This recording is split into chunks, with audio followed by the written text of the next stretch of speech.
आप सबने इस अनुभव के पिछले भाग में सुना कि कैसे मैं बहुत ही ज़्यादा बीमार रहती थी और फिर गुरु महाराज जी की कृपा से मुझे ब्रह्म ज्ञान मिला और मैंने जैसे कैसे करके बीमारी में भी हर रोज़ साधना और सुमिरन किया, क्योंकि सभी ज्योतिषियों ने मेरी उम्र सिर्फ 40 बताई थी और अब मेरा वो समय आ चुका था जब मैं 40 की हो चुकी थी।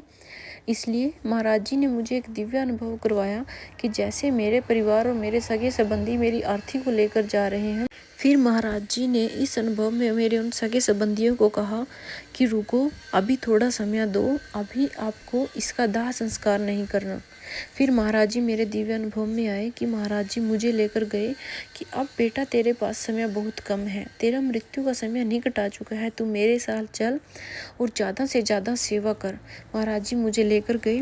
महाराज जी के हाथ में पानी का पाइप था और महाराज जी ने मुझे आश्रम में सारी जगह से सब भवन की सफाई करवाई, एक स्थान भी गंदा नहीं रहने दिया।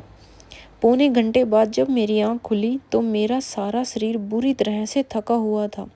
ऐसा लग रहा था कि जैसे मैंने सच में इन्हीं हाथों से पूरा दिन सफाई की है। ऐसे हैं मेरे सतगुरु, साधना में ही मुझसे इतनी सेवा करवा ली कि उसी सेवा के आधार पर मेरे कर्म संस्कार तक धो डाले, मेरे सर पर मैड्रिड को पीछे धकेल दिया। इसके अगले दिन मेरे पति मुझे हॉस्पिटल ले गए। डॉक्टर ने कहा कि शरीर में खून बन ही नहीं रहा, खून इतना कम हो गया है कि अब तो कोई और चारा भी नहीं था, इसलिए मुझे खून चढ़ाया जाने लगा।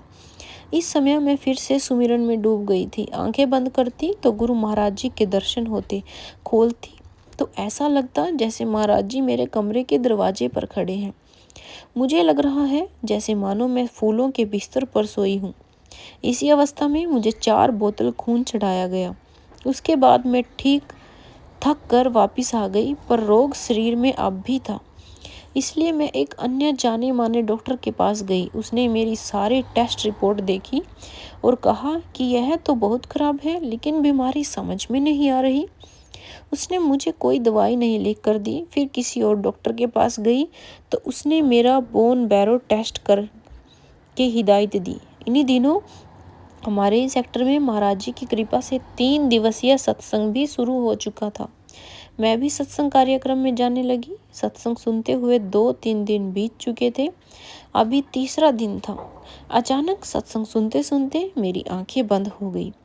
मैंने देखा कि महाराज जी छोटे से रूप में आए हैं, सफ़ेद वस्त्र हैं, लंबे लंबे बाल हैं। वे आकर आसन पर बैठ गए। मैंने वह पर्ची जिसमें टेस्ट करने के लिए लिखा था महाराज जी के हाथों में पकड़ा दी। महाराज जी ने उस पर्ची को 8 टुकड़ों में फाड़ दिया और परे फेंक दिया। फिर मैंने महाराज जी को पुरानी सभी रिपोर्ट्स दी। महाराज जी ने उन सब के भी छोटे छोटे टुकड़े करके हवा में उड़ा दिए। सत्संग समाप्त हुआ तो मैं प्रसाद लेकर वापस घर आई। अब भी उसे अनुभव के विचारों में खोई हुई थी। सोफे पर बैठकर मैंने प्रसाद का सिर्फ एक दाना खाया, क्योंकि 1.5 साल से अन्न बिल्कुल बंद था, और पास ही रखी एक आध्यात्मिक किताब पढ़ने लगी।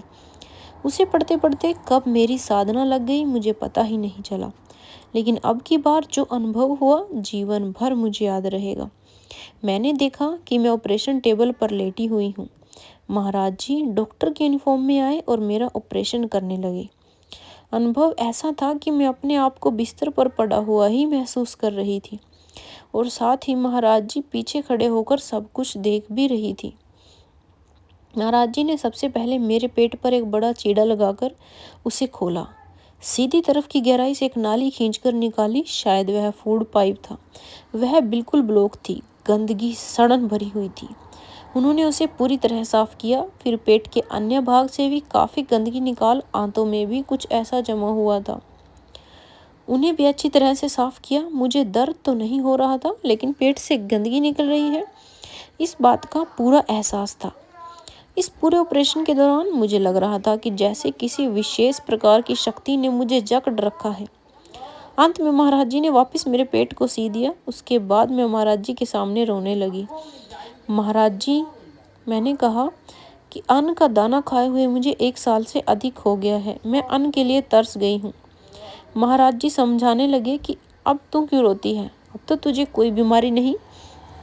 अब तो तुम सब खा सकती हैं। महाराज जी ने एक और बात कही, भोजन का पहला और प्रीतम पूरा आश्रम के लंगर में ही खाना।